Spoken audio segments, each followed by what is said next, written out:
NTRC এর প্রতিষ্ঠান প্রধান নিয়োগে কোন পদে কত আবেদন? সবাইকে শুভেচ্ছা। আপনারা দেখছেন দৈনিক শিক্ষা.com, সঙ্গে আছি আমি শারমি সুলতানা।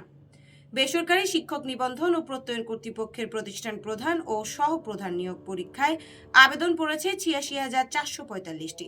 এই আবেদন ৩ গ্রুপে ভাগ করা হয়েছে।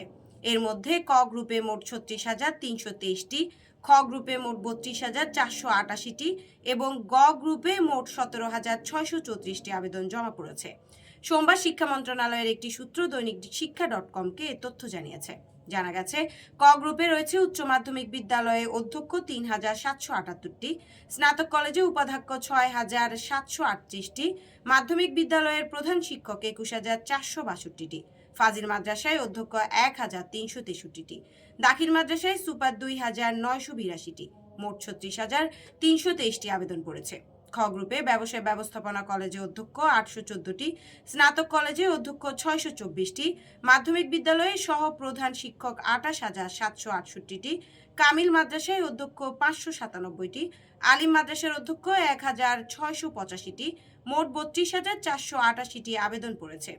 গ গ্রুপে ভোকেশনালে সুপার ৫৫৬টি, উচ্চ মাধ্যমিক কলেজে অধ্যক্ষ ৬,২১৩টি, নিম্ন মাধ্যমিক বিদ্যালয়ে প্রধান শিক্ষক ৫,২০০টি, কামিল মাদ্রাসায় উপাধ্যক্ষ ৪৫৪টি, দাখিলে সহ সুপার ৩,২৬২টি, আমিল মাদ্রাসায় উপাধ্যক্ষ ৮৪১টি, ফাজিল উপাধ্যক্ষ ১,১০৮টি, মোট ১৭,৬৩৪টি আবেদন পড়েছে।